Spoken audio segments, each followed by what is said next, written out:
So the first one is the soprano voices. And it says here the highest female voice type is bright, powerful, and often described as light or brilliant. And over here, you can see the range. It goes from the middle C, which is C4, all the way to C6 comfortably. So the soprano voices soars above the melody with clarity and brilliance. And you see, that is what an alto voice would lack. An alto voice who decides to stay with the soprano voices would lack clarity and brilliance within this range. And likewise, a soprano who accidentally misjudge their voice to be alto and stay with the alto voices, their voice is going to lack the true quality, color, or timbre required from a true alto voice. If you can talk, you can sing. There is really nothing to it. Breathe in, breathe out, add a little vibrato. Yes, anyone can sing, but you gotta be consistent. Know your do re mi is just like 1, 2, 3. You will be the best, and you will sing so well. It's time to sing with Frank at TBL.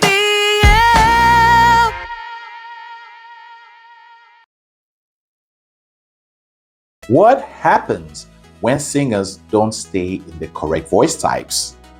One of the biggest mistakes in choirs is allowing singers choose a voice part simply because they like it rather than because it suits their natural voice. Instead of being properly assessed, many singers decide for themselves where they belong.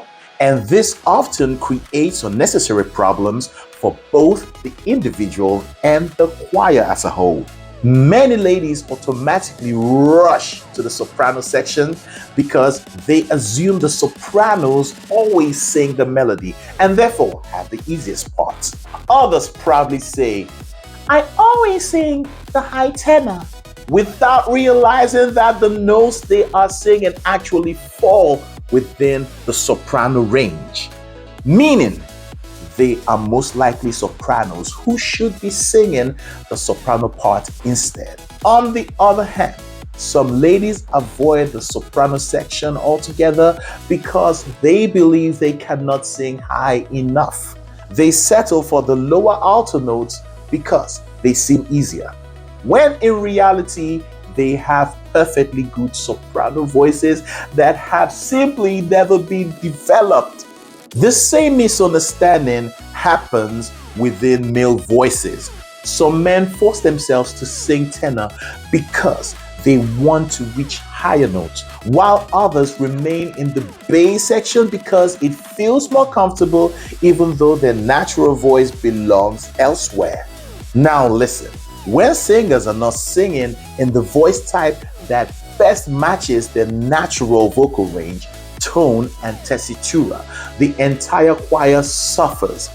The blend becomes weaker, harmony becomes less defined, rehearsals become more difficult, and singers often struggle unnecessarily with notes that were never meant for their voices. Now, before we look at some of the major disadvantages of singers not staying in their correct voice types, I want us to look at the various voice types we have. Okay, so let's look at the various voice types we have. So the first one is the soprano voices, and it says here the highest female voice type is bright, powerful, and often described as light or brilliant. And over here, you can see the range. It goes from the middle C, which is C4, all the way to C6 comfortably. So the soprano voices soars above the melody with clarity and brilliance. And you see, that is what an alto voice would lack. An alto voice who decides to stay with the soprano voices would lack clarity and brilliance within this range.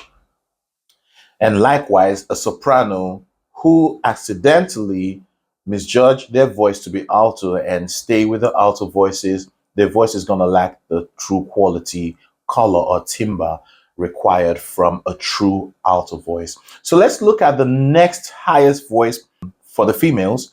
We have the mezzo sopranos. The mezzo soprano is the middle female voice type. It's warm, rich, and full of character. Now, the range is from A3 to A5.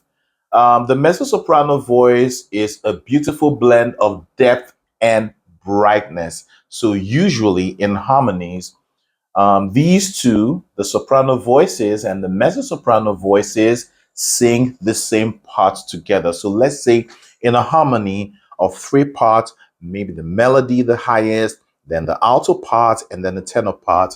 Usually, the soprano voices sing the melody together, which is the highest part. And in some cases, in rare cases, actually, you have four parts. And I'm not talking about in the inclusion of the bass. I'm talking about when a higher part is created. Let's say in a situation we have the melody, the alto, and the tenor part, we can actually create a higher tenor. Okay. Like I said, in some cases, not all the time. So we can now have the tenor, the lower one, the alto part, the melody, and the higher tenor. Let's look at the next one. The next one is the lowest female voice type, and that is called the alto voices or contralto voices. Same thing. Alto, contralto, same thing. The range is between F3 and F5, and the quality is rich, deep, and resonant with a strong low range. So all these voices, all these female voices are beautiful and they have their role to play. It's like a team. One person is good at something and the other person is good at something else and another person is yet good at something else. And when they combine their individual skills or talent, they become mightier, they become bigger, they become more powerful as a unit. Okay. But when you have wrong category or wrong voices in the wrong category, it becomes weak. Now we're going to look at the disadvantages of sitting in the wrong category or the wrong voice type. Okay, let's go to the next one, which is the male section. So for the male voice types, we have the tenors. The tenor voices are the highest male voice types. Okay, so the quality is bright, strong, and expressive, and the range is from C3 to C5. And then the next one below the tenor is the baritone. The baritone is the middle male voice type. It's warm, rich, and versatile. The range is from G2 all the way to G4. The bridge between high and low melody and harmony, that's the baritone voice. And then the lowest male voice type is the bass. The bass is the lowest male voice type, is deep, powerful, and resonant. The range is from E2 all the way to E4. The bass provides depth, power, and a strong foundation.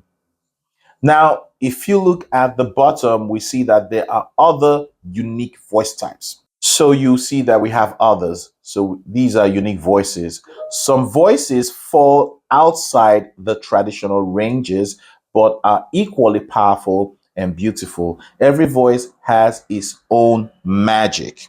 Now let's look at the first one. Here it says the countertenor.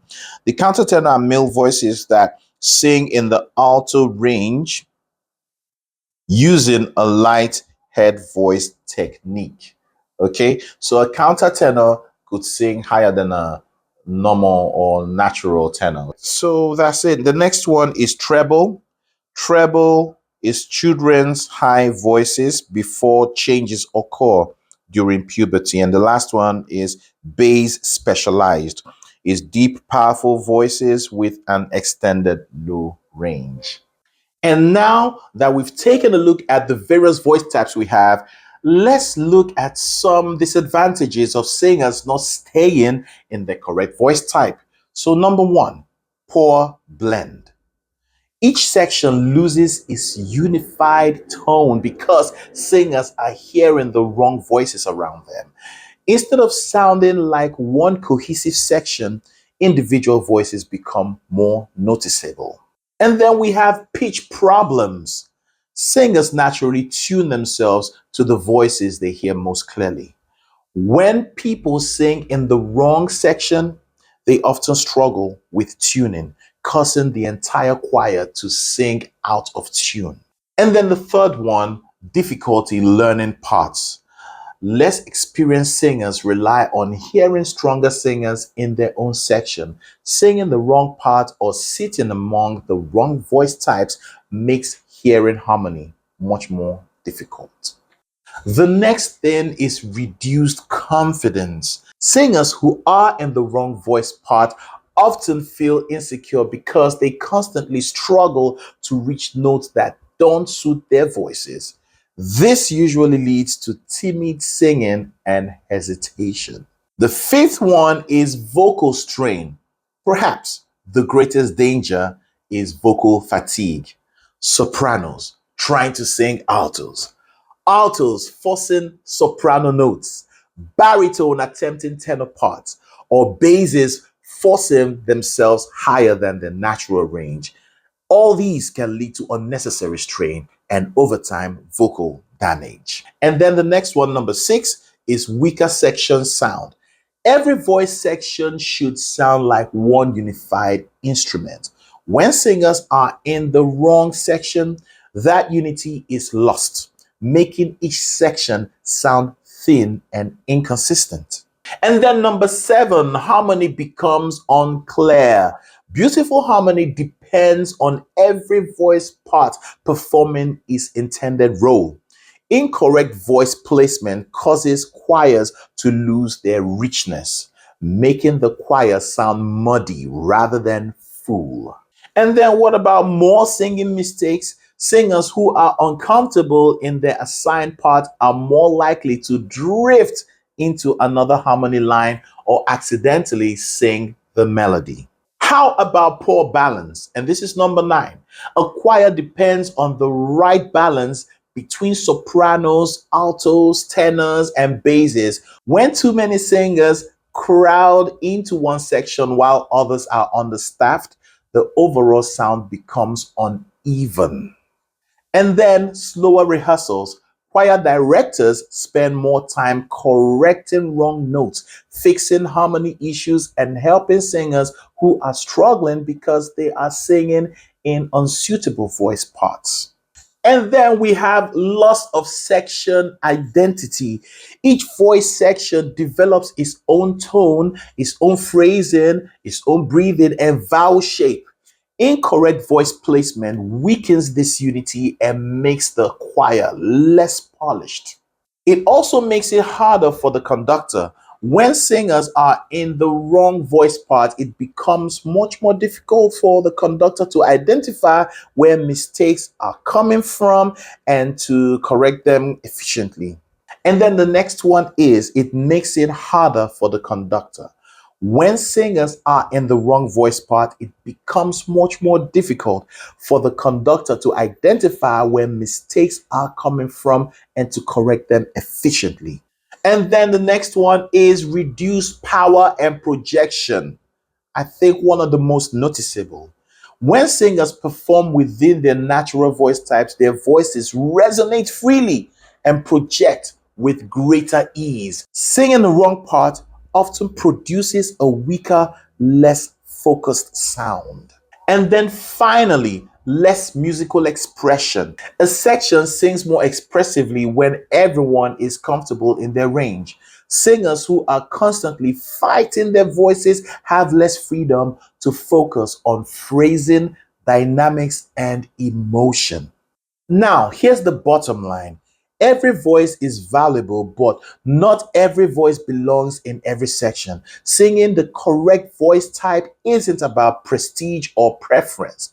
It's about allowing your voice to function naturally while contributing to the best possible sound for the choir.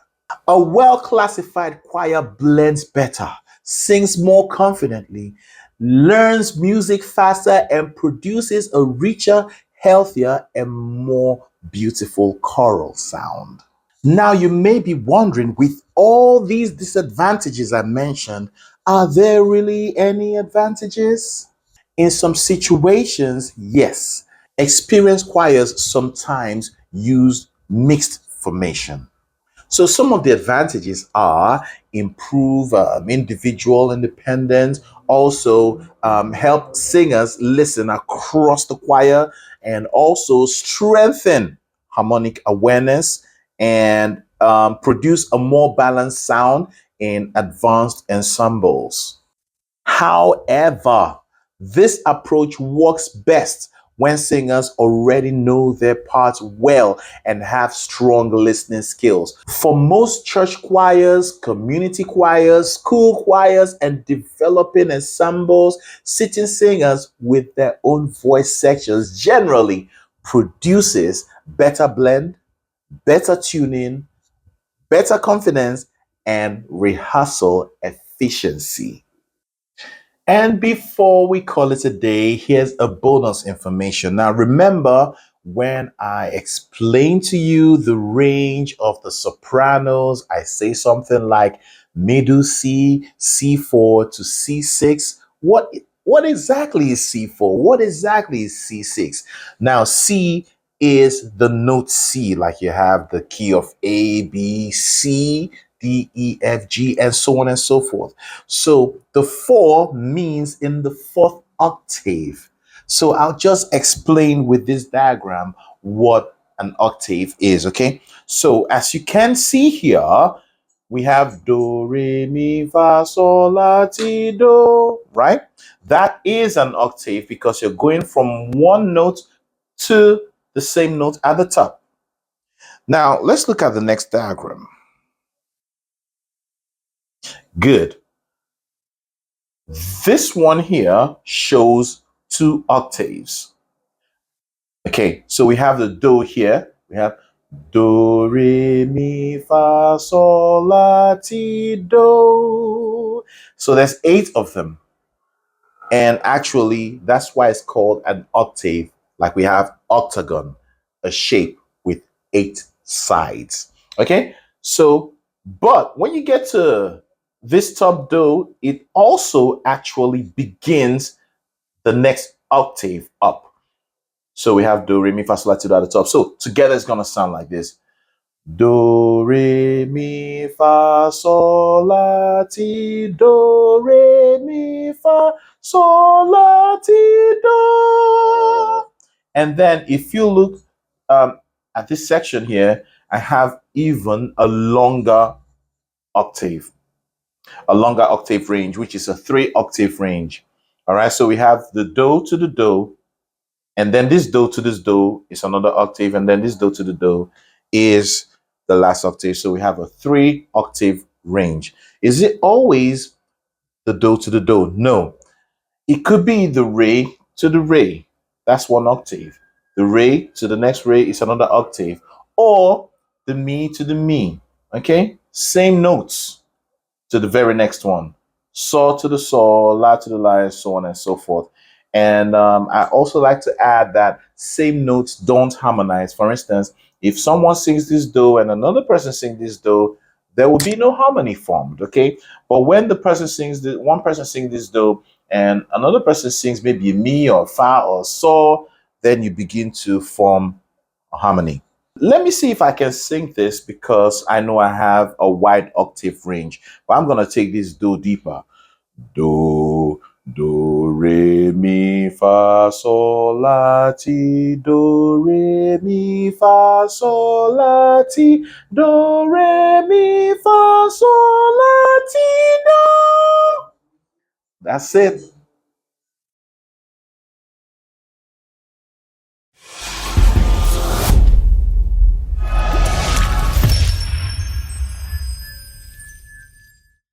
Here, we'll be dealing with a full octave, and sometimes we'll go into some other octaves, maybe go into the next octave or the octave below.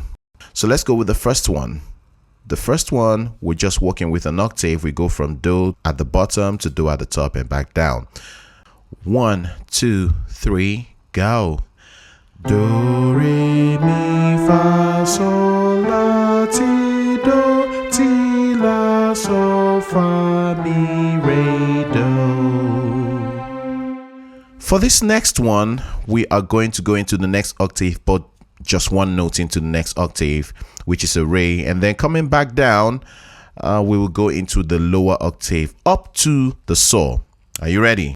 1, 2, 3, go. Do, re, mi, fa, sol, la, ti, do, re, do, ti, la, sol, fa, mi, re, do, ti, la, sol, la, ti, do.